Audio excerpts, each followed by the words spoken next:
ایک دفعہ کا ذکر ہے، کسی جنگل میں ایک لومڑی رہتی تھی۔ لومڑی بہت چالاک اور سازشی تھی۔ وہ ہر وقت کسی نہ کسی سازش میں مصروف رہتی۔ جانوروں کو تنگ کرنا اس کا مشغلہ تھا۔ جنگل کے تمام جانور لومڑی کی حرکتوں کی وجہ سے بہت پریشان تھے۔ انہیں یہ سمجھ نہیں آتی تھی کہ وہ لومڑی کے ساتھ ایسا کیا کریں کہ اسے کوئی نصیحت حاصل ہو، کیونکہ لومڑی نت نئی حرکتوں کی وجہ سے ان کو پریشان رکھتی تھی۔ لومڑی جنگل میں بیٹھی سارا دن کسی نہ کسی منصوبے کے بارے میں سوچتی کہ کیسے جانوروں کو تنگ کرنا ہے۔ ایک دن وہاں ایک خرگوش آ نکلا۔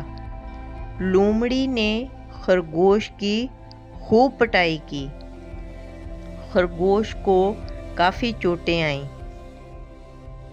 خرگوش اپنی جان بچا کر بھاگ گیا۔ کبھی لومڑی جانوروں کی لڑائی کرا دیتی۔ لومڑی کا یہی کام تھا۔ ہر روز وہ کوئی نیا تماشا کرتی۔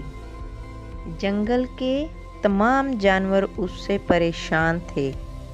ایک دن سب جانور اکٹھے ہو گئے اور انہوں نے کہا کہ ہم لومڑی کو سبق سکھائیں گے۔ اس نے ہماری زندگی خراب کر رکھی ہے۔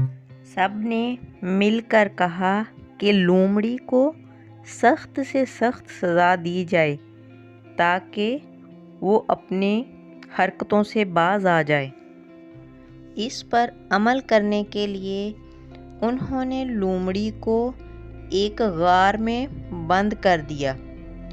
لومڑی بھوکی پیاسی غار میں بند تھی۔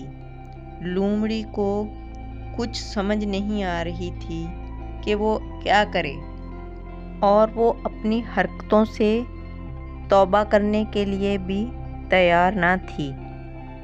سب جانوروں نے لومڑی کو کافی دن غار میں بند رکھا۔ پھر انہوں نے سوچا کہ چلو دیکھیں کہ لومڑی زندہ ہے یا مر گئی ہے، کیا پتہ اسے عقل آ گئی ہو۔ لومڑی کو دیکھنے کے لیے کچھ جانور غار کی طرف گئے۔ انہوں نے دیکھا کہ لومڑی زندہ ہے۔ انہوں نے لومڑی سے کہا کہ اپنے گناہوں کی توبہ کر لو اور ہم تمہیں معاف کر دیں گے۔ لومڑی کا بھی بھوک سے برا حال تھا، اس وجہ سے اس نے جانوروں سے معافی مانگی اور ان سے وعدہ کیا کہ وہ اب کبھی کسی کو تنگ نہیں کرے گی۔ تمام جانور اس بات سے خوش ہو گئے اور اسے آزاد کر